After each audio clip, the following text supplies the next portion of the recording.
But it's a check, money. Go ahead, gentlemen. Okay. So, Joellen, I was just telling the group here. Could you start by introducing yourself? Yep.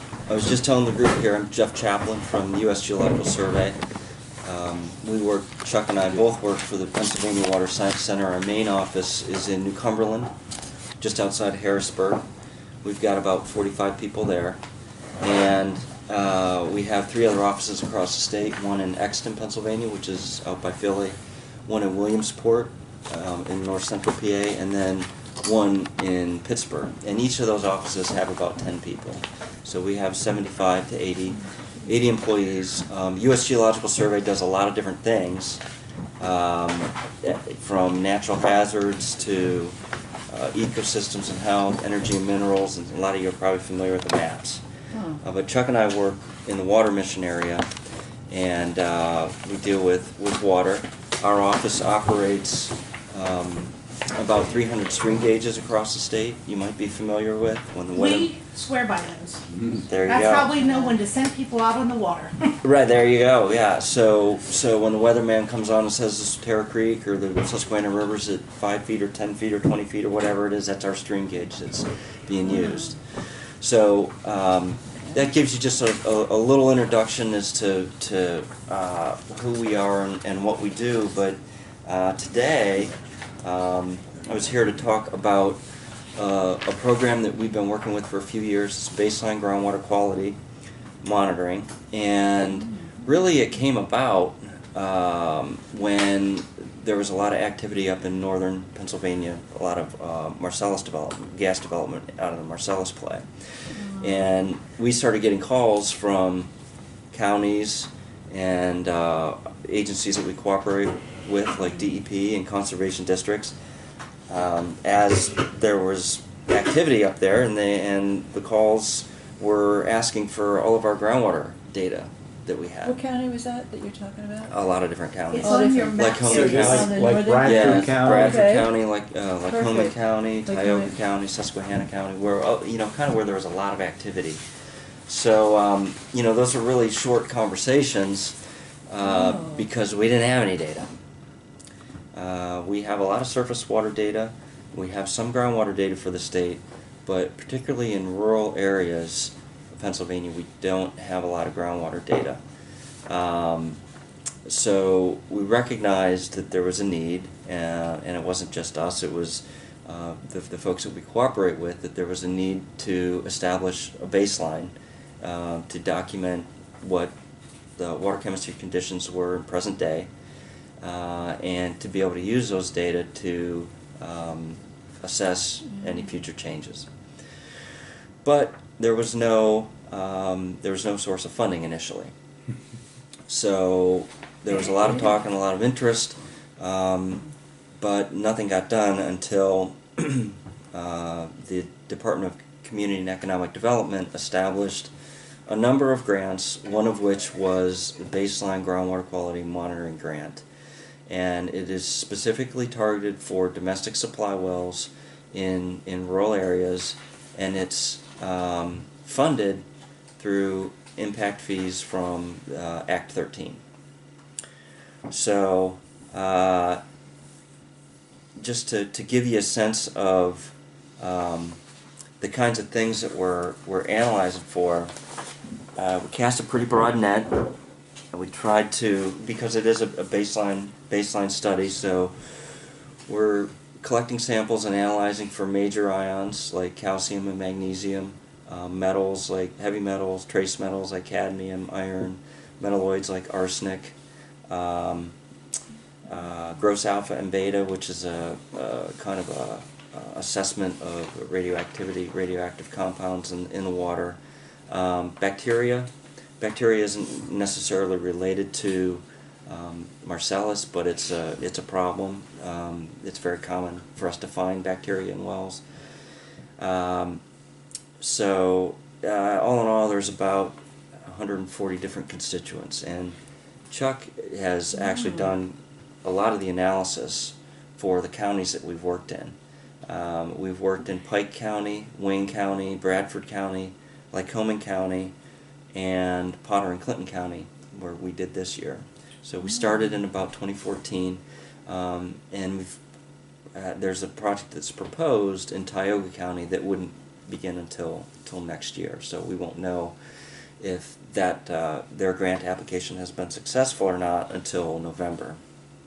But so the concentration has been up in the areas where there's a lot of gas development. However, like you mentioned, Joellen, there's the gas pipelines that are coming through this area. So it's you know there's not activity down unrelated. here. It's not unrelated, exactly. So just to give you a sense of how these projects have progressed,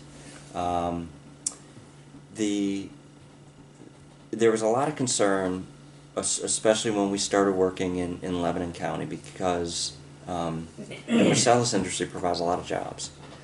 And there was concern among the commissioners that this might be a witch hunt, against the No. Marcellus industry, and we would be cherry picking wells that we had known contamination issues or whatever, and we wanted to avoid that. USGS is an earth science agency. We don't have an agenda. We don't regulate anything. Our interest is in the information and in the data. So we developed a plan to randomly select wells. And in the case of Lycoming County, we divided the county up into 72 different areas, 72 different polygons. And then within each of those polygons, selected a random point on the face of the earth. It was just a location. And then we looked for a well within a 1 mile buffer of that location. So that's how we got around this idea that there might be some bias in the study. And in fact, we wound up sampling some wells in Lycoming County that aren't even in the Marcellus play. So once we selected the wells, then, or once we knew the areas that we wanted to look at, we had to get permission from well owners to be able to sample. And this was pretty labor intensive.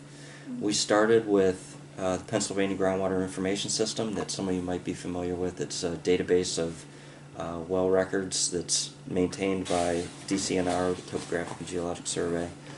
That information was very useful. It gave us a good start. So we took that and we sent letters out to homeowners in the areas that we were interested in and asked them to respond if they were interested. So we found about probably 60 or 70% of the wells that way. And then we, for the rest of them, we had to knock on doors and kind of talk to township supervisors that were familiar with the area and line up the rest of the wells. So in the typical county, we sample between 50 and 75 wells, and it's not a quick process. The first thing we have to do before we sample, we want to make sure that we're sampling water from the aquifer. We're characterizing aquifer as opposed to sampling water that might have been in the well bore for a long time. So we have to purge the well, and that can take half an hour to 45 minutes. And actually, the procedures are kind of explained in a short form in this well water sampling procedures. So the first step is getting permission, then we have to purge the well. And then we fill anywhere from 24 to 26 bottles, and those go to various labs, usually 3 to 4 different labs to have the analysis done. When they go to those different labs, do they all perform the same tests, or they each are assigned specific tests? Yeah, they go to different labs because there's so many constituents that we're analyzing for that one lab They can't don't all necessarily do it yeah. under one roof. So they have to go to different labs. For example, the radiochemicals go to one lab, and the methane goes to another lab, and the major ions go to a third lab. So yeah, that's the reason for multiple labs. You acid treat for the heavy metals. What? Sample is pre-acid treated for the heavy metals. It's usually we preserve that after the bottle's filled, as opposed to acid in the bottle ahead of time. But either way, it's preserved. Yeah. You run blanks too. Yeah, we run blanks. We have duplicates to assess the reproducibility of the data by the lab, and we also have standard reference samples that we can send into the lab for some of the constituents that have known concentrations. I have 3 questions.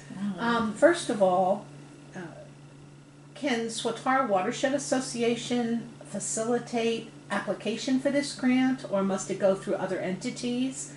The second question is, can we volunteer our well, because our mission is clean water, at the Swatar Watershed Park, which is in a rural area near the Swatara Creek? And number 3, can we help you approach landowners when you get to that point? Well, I'll start with number 3, absolutely, because when you approach landowners, it really helps to have a local presence. You know, we can send letters and get responses, but it really helps to have somebody who knows Local, the area yeah, and knows just the people. familiar fencing. And that's really helpful for probably the last 20% of the wells, because those are the hard ones to find. In terms of the grant, so U.S. Geological Survey can't apply for the grant. In fact, You cannot, did you say you cannot apply? yeah, we can't apply. I think in that box that I have, wherever that is. We're a 501c3, if that helps. So yeah, and we actually have the program guidelines from 2017. You know, I'm not sure that you'd have to check with the grant folks, but I can tell you that who the applicants for the counties that we've worked with have typically been a planning office from the county or a county conservation district. Oh. A 501c3 may be eligible. I'm not exactly sure if that's possible or not. And then your last question regarding the wells. So there's certain criteria that we set up for selecting the wells. We our goal is to characterize the water in the aquifer. So we don't want wells that are subject to surface water influence. So we don't want hand dug wells. You know, we don't want wells that are down in a pit below grade. Typically, we want a well that has been developed after 1970, just because they have more contemporary construction methods. And we need a well that has a driller's record. So, you know, we don't want to sample a well if we don't know anything about its hydrologic characteristics, like how deep it is, what the casing, how far the casing goes down. Sometimes the driller's record has information about yield or the kind of geologic units that they went through when they drilled it. So all that information is useful to us to help us determine exactly what we're sampling. So I guess we could look into that for that particular well. Yeah, And Ours is below grade, so Okay. that if that rules us out, it does. But Chuck's familiar. You have a little well house, and there's a little ladder you go down, and then you're standing on concrete. But. well, yeah, we could look at it, and you know the reality of it is we start with our criteria, and we do the best we can to find the wells that meet those criteria. But for some of the counties that we've worked in, they are extremely rural. I mean, we're sampling at hunting cabins. They're all you know. dirt roads. Yeah, they're all dirt roads. So sometimes we've had a very hard time finding a well, and we've had to relax some of those criteria and maybe sample a well that was in a pit or something like that. Ours is probably an alluvium as well. Well, you have to. And that's okay, because we want to characterize different geologic units. We don't want all the wells within one setting. So we've sampled wells that are in alluvium. We've sampled wells that are on top of the ridge. You know. So, do you have any idea how many wells are in Lebanon County right now? We do have a well water person in our planning department. I could get that if you don't have that information. Thousands. Thousands. I don't know for And sure. what percentage do you look to? So we usually don't look at it in terms of percentages. We look at it in terms of how many wells do we think we need to sample to adequately characterize the different strata, like the different geologic units. And typically, that's been around, and also, of course, financial. You know, there's financial limitations to how many wells you can sample. So typically, we've sampled 70 to 75 wells. In some counties, we've sampled 56. I think in Wayne County, they sampled like 89. So it varies. It's varied by county a little bit, but that gives you a sense of the ballpark, the number of wells that we propose to sample. And what is the cost of this survey for a county our size? So the costs are hundreds of thousands of dollars, and they've ranged from $295,000 to $376,000. So the counties that have more partners, we've been able to sample more wells. So, for example, in Lycoming County, this is I guess would be a decent time to talk about what the funding sources are. The grant can provide up to $250,000, and the way our office operates is we have we partner with other agencies where we have a scientific interest. So whether that's DEP or a conservation district or a county, if we have an interest in groundwater data, and our office does, we can bring cooperative matching funds to the table. So between the grant and our cooperative matching funds, that has been the majority of the funding for these projects. Other partners have included health systems. Geisinger Health System, Susquehanna Health System, and Guthrie Health System all have an interest in these data because they see the residents that drink this water every day. So they've contributed. In some cases, counties have contributed. Regional sewer and water authorities have contributed, because aside from just establishing a baseline, source water protection people have an interest in these data because from time to time they have to relocate or find a new municipal supply well. And rather than going out and doing a project like this on their own and assessing water quality for a particular region, they can rely on these data to help guide them to find an area that has good water quality. So that's been a major interest of particularly the people in north central region of DEP, and they've been real advocates of this program for that Are reason. in-kind matches or something that are allowed?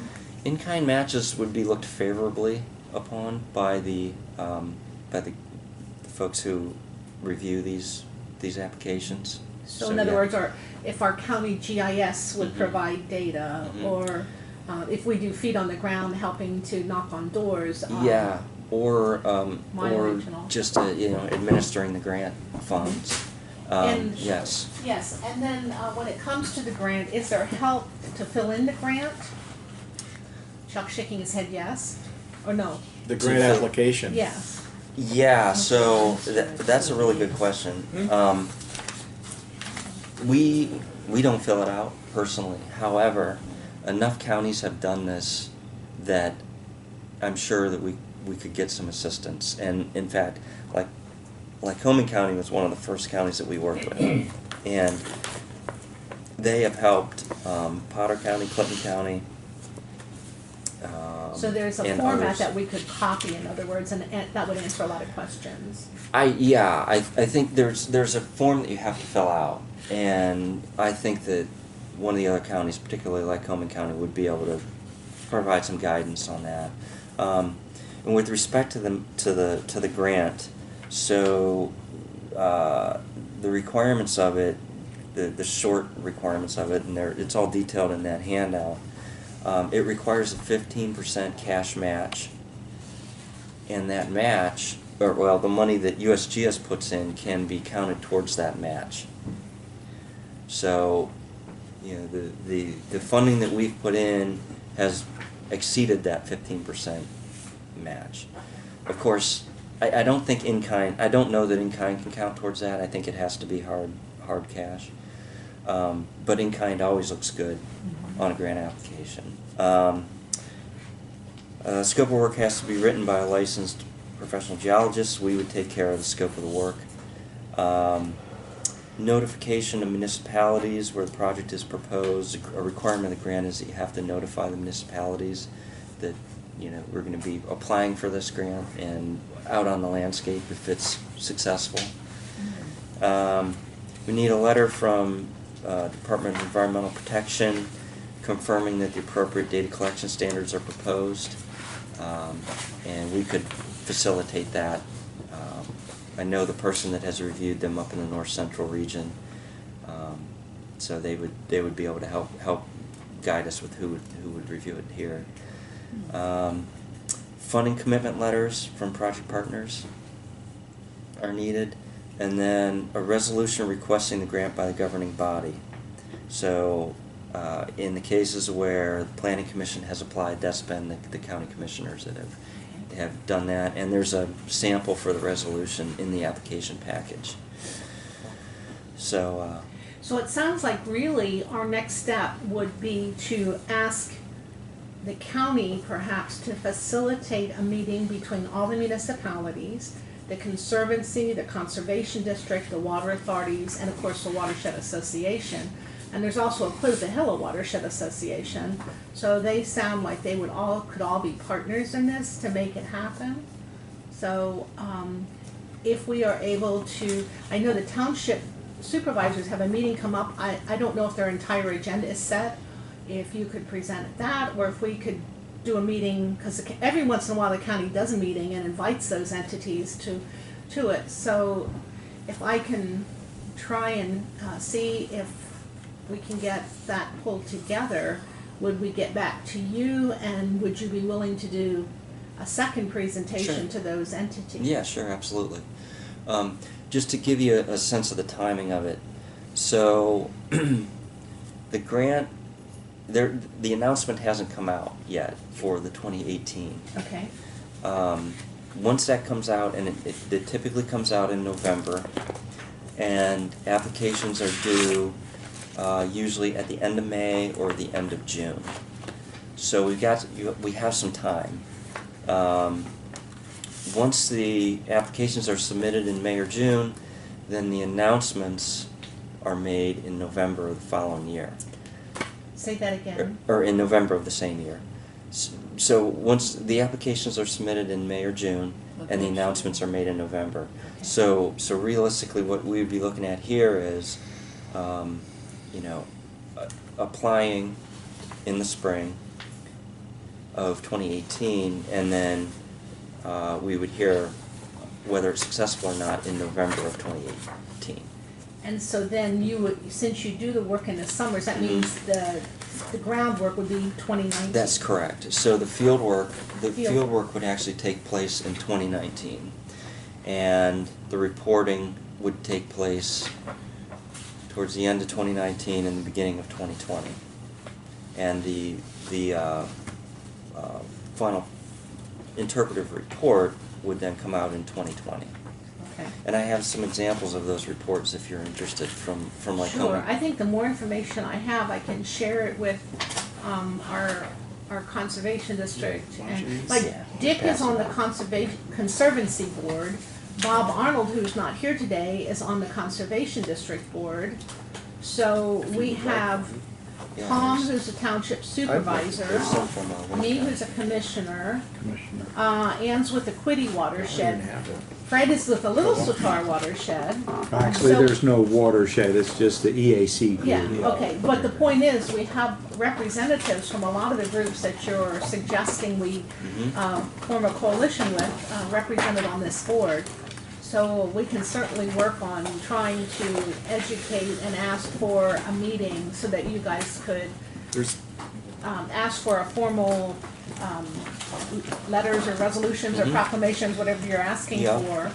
And I guess one other thing that I would say that it's important, So the grant, you know, they may have changed the language in there, but it initially didn't specify areas, any area, you know, it was just for the state. So Adams County submitted an application last year. And the interest there was mainly in pesticides, all the orchards. So we tailored the schedule of constituents to that. They were not successful in that application. And when they pressed the Department of Community and Economic Development for a reason why. So they review, DCED reviews the apps. Yeah, so DCED and the Commonwealth Financing Authority, they're the groups that make the final decision. They review the applications and they make the final decision. And they basically said, you know, this isn't an area where there's active natural gas development. But here, now that, you know, I think we can make a connection with these pipelines. But that may be something that you want to pursue and see what their thinking is with respect to, you know, funding areas outside of the Marcellus play. Okay. Well, what's interesting is we have two pipelines crossing. Yeah. You got the Williams Atlantic Sunrise Exactly. north-south, and then Sunoco east-west. And I think east-west we're having two pipelines, and north-south one now, but I believe it's wide enough that eventually they would put in a second one. So, you know, I think everybody wants to do the right thing, and the right thing is to have a baseline groundwater study done. And it obviously is going to be a period of 3 years till we see the results of that. So I think waiting would be a mistake, and it should be initiated now. Of course, that's my opinion, and I don't know what kind of resistance I'll run into, or we will run into. But I can't speak for the rest, and we'll discuss that when you're done with your presentation. But I'm very interested personally. Well, there are other potential sources of funding. Okay. For example, the Growing Greener program is an option, and their call for proposals should be coming out soon. We can look at that as a, you know, what their specifications are. Sometimes they change, you know, what's eligible project types. Mostly what they're interested in is paying for implementation of pollution reduction measures. But in this instance, they might be supportive. And then there's some other potential sources, some even possibly private, depending on, like, there's some foundation money potentially available. And in my mind, I agree with you, Joellen. I mean, a baseline is a baseline regardless of what land use you're concerned about. You know, it still has the same usefulness, whether it's Marcellus development or orchards. I've seen the trucks out over the summer, the thumpers that they use to get geological, so I think there is looking at some more Marcellus shale toward the north end of the county. So that. Are there any other questions that I'm not thinking of? Well, I would actually add to Jeff's last comment about baseline. When he first started speaking, he mentioned current conditions. So even, there's been all kinds of development, and there's already existing pipelines. So it's not as if we're talking about a pristine state of conditions today or a year from now. But the information is useful for establishing what is the current condition.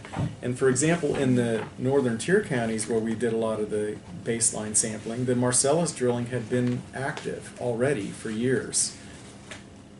The interesting thing about that is that by the nature of the design of this study, wells weren't selected to be near drill sites or not. It was just, you know, random.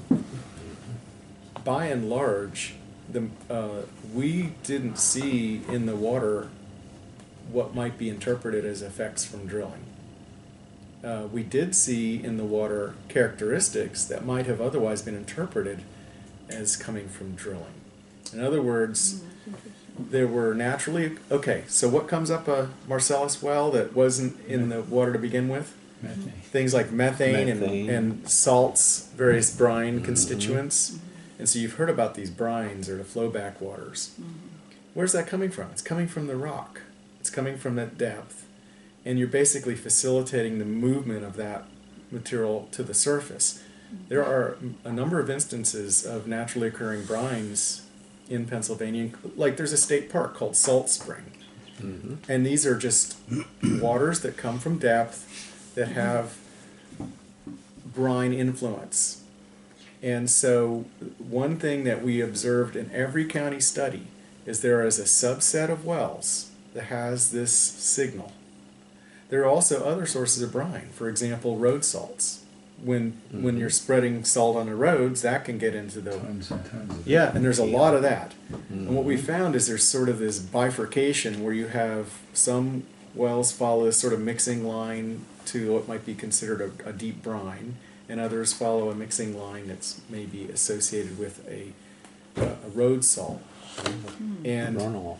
there's such a wide variety of constituents that are analyzed, it makes it possible to help distinguish sources of constituents. So usually you can associate multiple constituents with a given source. And it can, like Jeff was saying, there's the potential to tailor an analytical suite. But like, for example, we don't analyze for pesticides, right? But we do volatile organic compounds, which could be, from any number of things. Basically, these are any oil or grease or fuel, those kinds of. But the bottom line is, the baseline is current conditions, and even if it's a couple years out, it's still useful at the moment and into the future to get a sense of where you might need to be concerned or not. And I do have another question. The wells you test, must they be used for drinking water, or can they be monitoring wells as well? That's a really good What question. kind of that was? Monitoring wells. There's So- one on my Yeah. property over at the Oh. shop. That's why I'm asking. Right. So a monitoring well is one that's not used for supply purposes. So the grant specifically calls out domestic supply wells. Okay. So That's all right. I yeah, just so didn't it's- know. Calls out. Does it categorize usage? Uh, Our well is used for a non-community supply during the camping season, which Okay. is May 1 through October 31. We submit reports as a non-community supply to the regional. Right now it's just bacteriological on a monthly basis, and then twice during that period we do an extended which picks up iron and nitrates. But I would think beyond that that, would- they don't do anything. The thing is, it's idle the balance of the year because we shut it down. Yeah, it's active in the summer though, right? It's active May I mean, through I would think that would October. work. It's a supply well. It's used by people. It's used for domestic supply at least part of the year. Yeah, looking at your Lycoming County, I can see you got high methane in 2 wells, and they're right adjacent to the stream. So if you have high organic detritus that's deteriorating, like and lignin bogs or stuff like that, you're gonna have really high methane, which I can see picked up there. It may be indicative of where there's shale, but in those 2 instances, how do you determine that? Those are. That's why. That's. Did you that's have- just, Well, there's another salt, there's a brine source that a lot of people don't even know about. If you have any kind of poultry processing, and if they do any processing that is related to the rabbinical processing, they use a horrendous amount of salt in that process because it's supposed to be you essentially pack the birds with salt. If you've got an on-site disposal, and I know of 2 locations in the state within the Susquehanna Basin that they do an unbelievable amount of salt disposal. Some of it goes into a trip to the Susquehanna, but you could probably have fresh saltwater fish up there. Chuck? If I may interject, because we do have a meeting to conduct and we want to be respectful of your time, do you have any closing comments?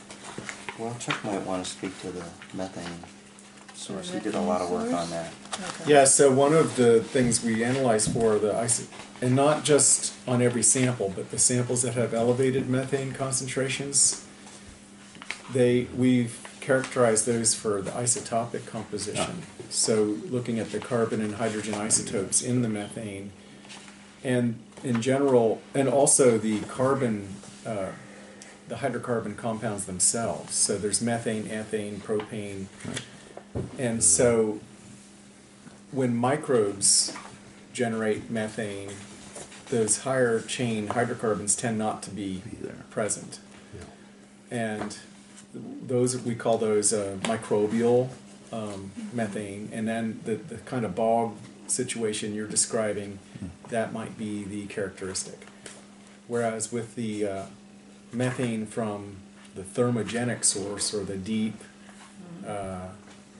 Marcellus type, tends to have a different characteristic. And that's where you get, So we're able to get a sense of whether this methane has a different origin, whether it's microbial or not. What we're finding, though, is a lot of the samples are sort of in the middle. They're not one extreme or the other. But that's not The key is if it changes, apparently, then. Yes. Well, and like I have put graphs in this report that actually showed mud logs from when they've drilled Marcellus, and you can see what the Marcellus gas looks like. And I also have different geologic units. They just sort of track up this curve. And what happens is the methane from microbes, when it oxidizes, it moves up the same track. That's why there's this, it's not obvious necessarily that it's microbial, because it evolves. But at any rate, Tom makes a good point there, and that's kind of along the same lines I was saying earlier. Just because you have methane or brine type characteristics in your water, and usually it's very dilute, but things like bromide and chloride and sodium, it may be that it's been there all along. And this will help to establish the baseline. Exactly. We just have, if you don't test for it, you won't know. Understood. So at least it's I think it's so logical. I really think that there's a good reason to do this, and something that we should be on top of. If that's our mission, clean water, then we should support this and ask others to support it as well. I'll make one last closing comment too. The way we've written our reports is the emphasis is sort of a two-part report, if you will. The first part is on human health implications. So the initial discussion is on constituents that have human health criteria, what percentage of wells exceed those criteria, and there's a very strong discussion of those things. And then the next part, which is where my focus has been, is on how do we explain the occurrence of those constituents. And what's interesting in all these counties so far is, now you are all familiar with pH because of this, the low pH in the upper headwaters, but the pH range of these waters is really extreme. We get pHs in the 4 or 5 range, all the way up into the 9s.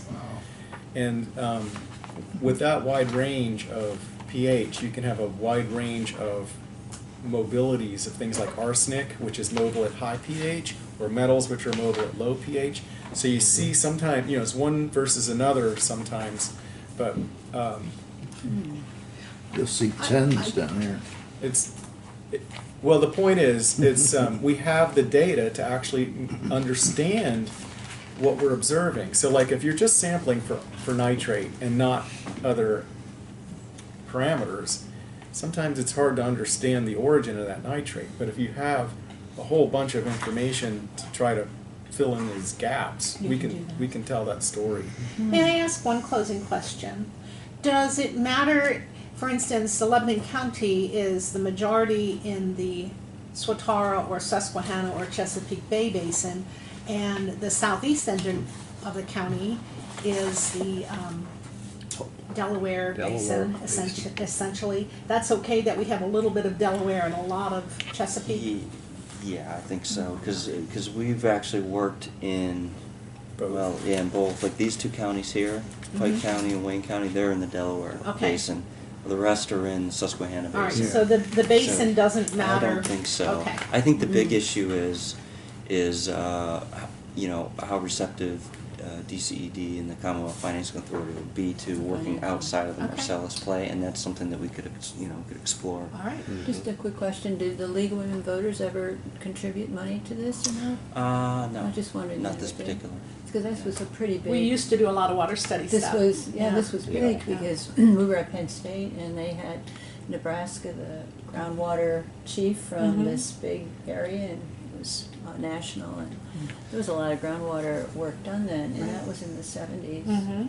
Yeah, we've been doing this a long time. It's been big time, What, yeah. what we found is that the most successful applications are the ones that have the most partners. Okay. And that's, And the that's, most that's interest. good to know. So letters of support from multiple partners. Letters of support, you know, funding from multiple Hope you get partners. the grant. That's That's the key. that's definitely helpful. Okay. So And is there any economies of scale if neighboring counties would want to join with us? For instance, Schuylkill Mhm. or Dauphin County? So